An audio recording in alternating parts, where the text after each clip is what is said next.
नमस्कार दोस्तों, स्वागत है आपके अपने YouTube चैनल एएस अकेडमी में। दोस्तों, आज हम इस वीडियो में चर्चा करने वाले हैं मध्य प्रदेश शिक्षक भर्ती वर्ग 3 की सेकंड काउंसलिंग के साथ साथ 51,000 पदों पर भर्ती, इसके साथ में 700 शिक्षकों ने नियुक्ति स्थल पर नहीं दी ज्वाइनिंग। इसके बारे में हमारा जो मेन फोकस है वो है 51,000 पदों पर। यदि 51,000 पदों पर भर्ती हो जाती है तो 110% आपका कट ऑफ बहुत नीचे जाएगा और बहुत सारे स्टूडेंट्स को ज्वाइनिंग मिल जाएगी।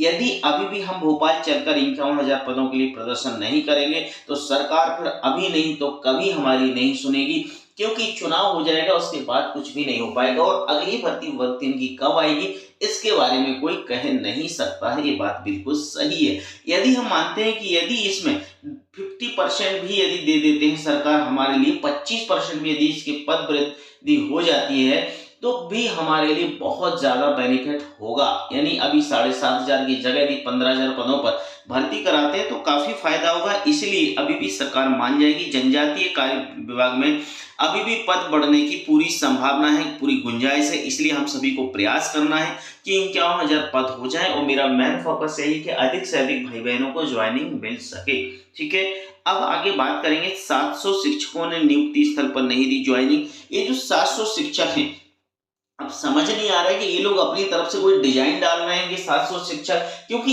इसका रीजन क्या है मैं आपको बता दूं कि वर्ग 2 और वर्ग 1 में बहुत सारे टीचर ऐसे हैं जिनका वर्ग 2 वर्ग 1 में हो गया है। अब वो वर्ग 3 में ज्वाइनिंग क्यों करेंगे? ये लॉजिक वाली बात है। सरकार बार बार इनके लिए एक आदेश जारी कर देती है कि वो ज्वाइनिंग नहीं करेंगे तो उनकी नियुक्ति निरस्त हो जाएगी। अरे भाई, उसने ऑलरेडी वर्ग 1 में या वर्ग 2 में ज्वाइन कर चुके हैं वो छात्र। जब कर चुके हैं तो आपके पास सारा डेटा है, उसके बेहाफ पे आप पता कर सकते हैं। पता करने के बाद आप इनकी नियुक्ति निरस्त करने की बात क्यों कर रहे हैं? कर ही देना चाहिए, क्योंकि इनको अब करना ही नहीं। यदि जिसको नौकरी की जरूरत होती है वही सब वो 2 से 3 दिन में ज्वाइनिंग कर लेता है। अब वो 2 जगह तो ज्वाइनिंग कर नहीं सकते, तो सरकार सिर्फ लॉलीपॉप बार बार फेंक रही है, डेट बढ़ा रही है और कुछ भी नहीं। लेकिन हम सभी को प्रयास ये भी करना है कि 10 मई के बाद हमारी second counselling waiting list clear हो, जिससे सभी को अधिक से अधिक फायदा मिले।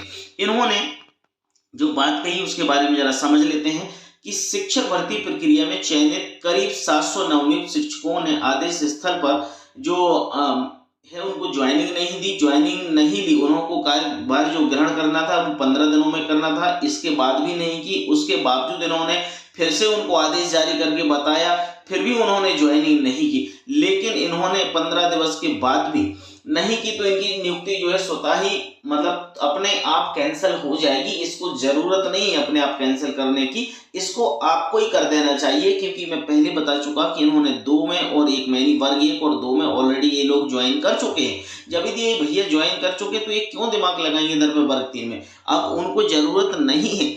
इसलिए याद रखिएगा कि हमको इस मांगों को प्रायोरिटी पर रखना है, क्योंकि सरकार इसमें गुमराही भी करती है। ऐसा कोई बड़ी बात नहीं है।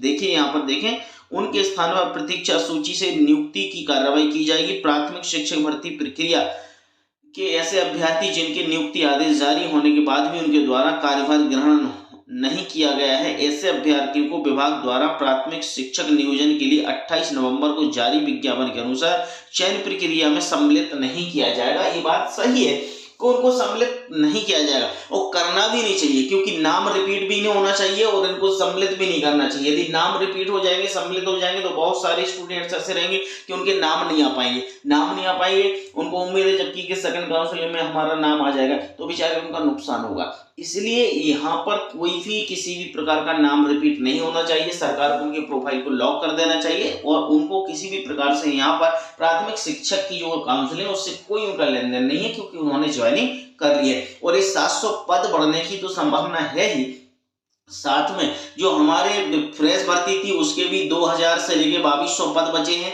ये पद भी सरकार को ऐड कर लेना चाहिए वेटिंग लिस्ट क्लियर करने के लिए। बाकी 7,500 जो पद हैं ये 7,500 पद भी ऐड हो जाना चाहिए। मतलब 10,000 तो कुल मिला के इधर ही पद हो जाएंगे। लेकिन ये सब तब होंगे जब हम प्रयास करेंगे, क्योंकि कहते हैं माँ दूध तब पिलाती है जब बच्चा रोता है। यदि बच्चा रोएगा नहीं तो माँ दूध नहीं पिलाएगी। यही आज स्थिति मध्य प्रदेश के छात्रों के साथ है। हमें मामा के सामने अब गिड़गिड़ाना पड़ेगा। वो गिड़गिड़ाना क्या पड़ेगा, मैं तो ये कहता हूँ हमें अपने हकों को छीनना पड़ेगा, ना कि अब मांगना है इनसे। छीनोगे तभी ये देंगे, क्योंकि इनकी नीयत इतनी अच्छी और नहीं है, न इतनी साफ है कि ये लोग कर सके। इनको ऐसे लग रहा है कि सब कुछ हम इकट्ठा कमाएंगे और ऊपर ले जाएंगे, ये बात गलत है। लेकिन इस तरीके की सोच रखने वाले लोग आगे नहीं बढ़ते, ना दूसरों को आगे बढ़ने देते हैं। इस बात का विशेष ध्यान रखिएगा।